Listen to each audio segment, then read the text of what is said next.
Les différents types de gouvernements dans le contexte d'une pandémie mondiale.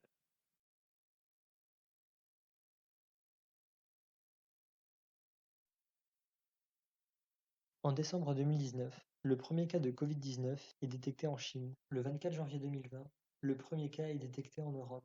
Le 11 mars 2020, l'OMS considère le Covid-19 comme une pandémie. Le 3 avril 2020, il y a plus de 1 million de cas dans le monde. Et le 11 avril 2020, le seuil des 100 000 morts est dépassé. La crise du Covid-19 se présente sous différents aspects. Sous la forme d'une crise sanitaire, dans le monde, il y a plus de 3 millions de cas et 215 000 morts. Ou sous la forme d'une crise économique. Par exemple, le coût du baril est descendu en dessous des 0 $. Sous la forme d'une crise alimentaire. La diminution de produits alimentaires entraînera, d'ici 2021, une augmentation des prix. Mais aussi sous la forme d'une crise diplomatique. Il y a une méfiance des autres pays envers la Chine. De plus, le président américain qualifie le virus de chinois. Tout d'abord, nous verrons les mesures strictes que le gouvernement chinois a prises face au Covid-19. Ensuite, que le gouvernement des États-Unis n'a pas pris la situation au sérieux. Et enfin, quelles ont été les forces et les faiblesses de la Cinquième République face à la pandémie. Le premier confinement a eu lieu dans la région de Wuhan, du 23 janvier au 8 avril, et a concerné plus de 55 millions de personnes. Ce confinement a eu un impact économique. La Chine a annoncé une diminution de plus de 6% de sa croissance annuelle, ainsi que sa production industrielle a beaucoup diminué. Au final, la Chine affiche un bilan de 82 000 cas. Le pays ayant la plus grande population mondiale serait donc un des pays les moins touchés. Cependant, la Chine a revu à la hausse son nombre de morts. On peut donc s'interroger sur la fiabilité des résultats communiqués par le gouvernement chinois, sachant qu'une partie d'entre eux sert de propagande au Parti communiste. Face à la seconde vague de coronavirus, le 13 avril 2020, 100 000 habitants ont été confinés dans la ville de Suifen. Cette ville se situe à la frontière russe, d'où viennent 98 des 108 nouveaux cas. Le gouvernement a pris des restrictions strictes. Par exemple, une seule personne par foyer peut sortir tous les 3 jours afin de faire les courses. Un bâtiment administratif a été transformé en hôpital. Cependant, la Chine avait déjà au préalable, le 26 mars 2020, coupé ses échanges avec les pays étrangers. De plus, selon des études chinoises, 4/5 des personnes affectées sont asymptomatiques, ce qui va à l'encontre des résultats trouvés par d'autres scientifiques dans le monde entier, montrant que seulement 2 tiers des personnes étaient asymptomatiques. Comme le montre cette caricature, la Chine se montre vainqueur face à la gestion de l'épidémie. Cependant, plusieurs doutes sont apparus en vue de la propagation du virus dans d'autres pays. Ces doutes ont été renforcés lorsque le gouvernement chinois a rehaussé le nombre de morts. Les États-Unis est le premier pays avec le plus de morts et le plus de cas dans le monde, avec 1 million de cas et 55 000 morts, ainsi que New York est l'État le plus touché des États-Unis avec plus de 160 000 cas. Cependant, Trump assure une réouverture de certains États d'ici le 1er mai. Selon lui, cela est la seule façon de lutter contre les 17 millions de chômeurs. Un chèque de 1 200 $ a été envoyé en subvention aux foyers. Cependant, Nancy Pelosi trouve honteux que Trump soit associé à cette aide. Donald Trump lui-même dit que il ne sait pas pourquoi son nom figure dessus.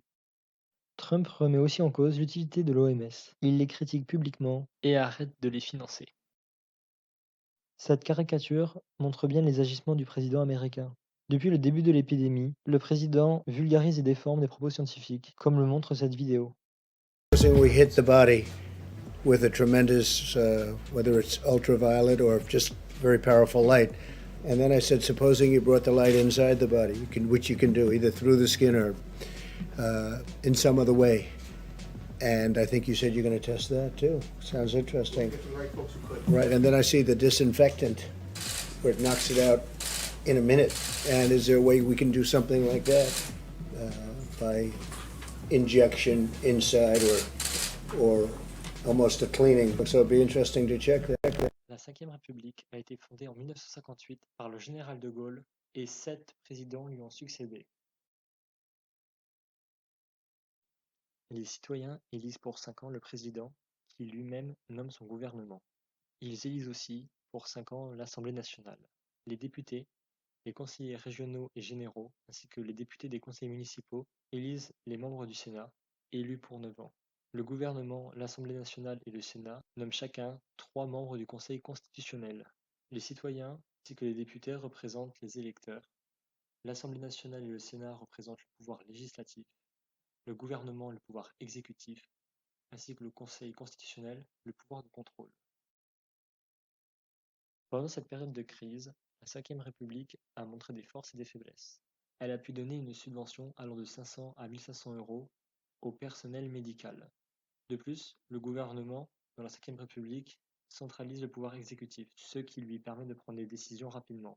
Par exemple, il a pu commander plus de 2 milliards de masques, mais aussi imposer des mesures strictes de confinement, telles que l'attestation peut être contrôlée par les forces de l'ordre et être facturée d'une amende. Toutefois, il y a eu aussi des faiblesses. Le gouvernement a parfois été incohérent dans son discours de confinement. Après l'annoncement du confinement général en France, il était quand même encouragé d'aller voter. Mais aussi, le gouvernement a manqué de transparence avec ses citoyens. En effet, il ne désire pas dévoiler plusieurs statistiques clés telles que le nombre de personnel médical touchés et décédés à cause du coronavirus, mais aussi, bien que les 2 milliards de masques ont été commandés, beaucoup d'hôpitaux se plaignent encore de ne pas avoir assez de matériel. Ainsi que, en cette période de crise, la Cinquième République peut se passer des assemblées législatives. En conclusion, la Cinquième République se base sur trois principes: stabilité, clarté et efficacité. En situation de crise, cette méthode s'est révélée efficace d'un point de vue global, cependant, elle ne prend pas en compte des solutions d'un point de vue local.